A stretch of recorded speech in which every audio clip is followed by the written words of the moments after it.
ಪ್ರಕರಣ ವರದಿಯಾಗಿತ್ತು. ಅದರಲ್ಲಿ ಒಂದು ಮನೆಗೆ ಈ ಪೆಟ್ರೋಲನ್ನು ಸುರಿದು ಬೆಂಕಿ ಹೆಚ್ಚಿರುವ ಪ್ರಕರಣ ವರದಿಯಾಗಿತ್ತು. ಅದರಲ್ಲಿ ಮನೆಯಲ್ಲಿ ಸುಮಾರು 5 ಜನ ಇದ್ದರು. 2 ಮಕ್ಕಳನ್ನು ಒಳಗೊಂಡಂತೆ 3 ಜನ ಹಿರಿಯರಿದ್ದರು. ಟೋಟಲ್ 5 ಜನರನ್ನು ಗ್ರಾಮಸ್ಥರು ಸುರಕ್ಷಿತವಾಗಿ ರಕ್ಷಣೆ ಮಾಡಿದ್ರು. ಅವರನ್ನು ಆಸ್ಪತ್ರೆಗೆ ಸಾಗಿಸಲಾಗಿತ್ತು. ಅಲ್ಲಿನೂ ಕೂಡ ನಾನು ವಿಸಿಟ್ ಮಾಡಿದ್ದೆ. ಅದೃಷ್ಟವಶಾತ್ ಅವರು ಯಾವುದೇ ಸಣ್ಣ ಪುಟ್ಟ ಗಾಯಗಳಿಲ್ಲದೆ ಕೂಡ ಅವರನ್ನು ರಕ್ಷಣೆ ಮಾಡಲಾಗಿತ್ತು. ಇದರಲ್ಲಿ ಏನು ತಲೆಗೆ ಬರೆಸ್ಕೊಂಡಿದ್ದ ಆರೋಪಿ ಅವನು ಘಟನೆ ಮಾಡಿದ ನಂತರ, ಏನು ಕೃತ್ಯ ಸಿಗಿದ ನಂತರ ಸೋಲಾಪುರ ಮುಖಾಂತರ ಮಹಾರಾಷ್ಟ್ರದ ಬೇರೆ ಬೇರೆ ಕಡೆ ಓಡಾಡಿದ್ದ. ಪುಣೆಯಲ್ಲಿಯೂ ಕೂಡ ಕೆಲವು ಶೆಲ್ಟರ್ ತಗೊಂಡಿದ್ದು ನಮ್ಮ ಗಮನಕ್ಕೆ ಬಂದಿದೆ. ಅವನನ್ನು ಬಂಧಿಸುವಲ್ಲಿ ನಮ್ಮ ಫರ್ತಾಬಾದ್ ಪೊಲೀಸ್ ಸ್ಟೇಷನ್ ಪೊಲೀಸರು ಯಶಸ್ವಿಯಾಗಿದ್ದಾರೆ. ಈಗಾಗಲೇ ಅವನನ್ನು ಪ್ರಾಥಮಿಕವಾಗಿ ವಿಚಾರಣೆ ಮಾಡಿದ್ದೀವಿ ಮತ್ತು ನ್ಯಾಯಾಲಯಕ್ಕೆ ಪ್ರೊಡ್ಯೂಸ್ ಮಾಡಿ will take him for police custody.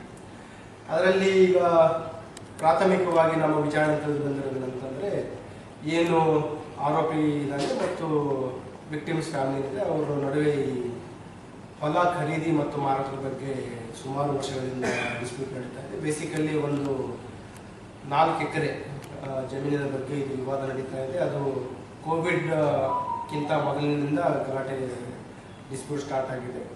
Per acre 6.5 lakh ರೂಪಾಯಿ ಅವರು ಮಾತಾಡ್ಕೊಂಡಿರ್ತಾರೆ ಮತ್ತು ಅಡ್ವಾನ್ಸ್ ಆಗಿ ಒಂದು 50% 13 lakhs ಪೇಮೆಂಟ್ ಆಗಿರುತ್ತೆ.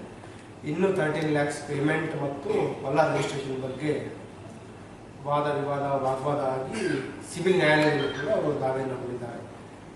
ಅದು ತಾರಕಕ್ಕೇರಿ ಮತ್ತು ಏನು ಘಟನೆ ಆಗಿದೆ ಇದ್ರ ನಡುವೆ ಅವಾಗವಾಗ ಅವರಿಬ್ಬರ ನಡುವೆ ಮನಸ್ತಾಪ ಆಗುವಂಥದ್ದು, ಬಾಯಿ ಜಗಳ ಆಗುವಂಥದ್ದು ಕೂಡ ಆಗಿದೆ. ಮತ್ತು ಗ್ರಾಮಸ್ಥರು ಸುಮಾರು ಸಲ ಅವರಿಗೆ ಸಮಾಧಾನ ಮಾಡಿ ಮತ್ತು ಏನು ಹೊಲದ ವ್ಯಾಪಾರ ಇದೆ ಅದನ್ನು ಕೂಡ ಅದಕ್ಕೆ ಒಂದು ತಾರ್ಕಿಕ ಅಂತ ಆಡಲಿಕ್ಕೆ ಅವರು ಕೂಡ ಪ್ರಯತ್ನ ಮಾಡಿದ್ರು. ಅದು ವಿಫಲ ಆಗಿದೆ. ಈ ಏನು ಮನೆ ಬೆಂಕಿ ಹಚ್ಚಲಿಕ್ಕೆ ಅವನು ಮುಂದಾಗ್ತಾರೆ, ಅದರ 2 ದಿನ ಹಿಂದೆನೂ ಕೂಡ ಇವರು ತೋಟದಲ್ಲಿ ಗಲಾಟೆ ಆಗಿದೆ. ಬಾಯಿ ಮಾತಿನ ಜಗಳ ಆಗಿತ್ತು. ಅದು ಅವರು ಯಾವುದೇ ದೂರು ನೀಡಿರಲಿಲ್ಲ.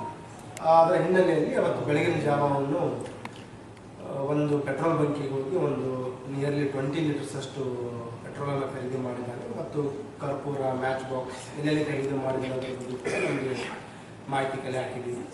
ಅದರ ಬಗ್ಗೆಯೂ ಹೆಚ್ಚಿನ ಒಂದು ನಾವು ಏನೇನು ಒಂದು ಕೃತ್ಯಕ್ಕೆ ಉಪಯೋಗಿಸಿದ ವೆಹಿಕಲ್ ಆಯಿತು, ಆಮೇಲೆ ಈ ಪೆಟ್ರೋಲ್ ಸಿಂಪಡಿಸಲಿಕ್ಕೆ ಏನು ನಮ್ಮ ಕೀಟನಾಶಕ ಸಿಂಪಡಿಸುವ ಒಂದು ಕೃಷಿ ಯಂತ್ರ ಇದೆ, ಅದನ್ನು ಕೂಡ ನಾವು ವಶಪಡಿಸ್ಕೊಳ್ಳಬೇಕಾಗಿದೆ.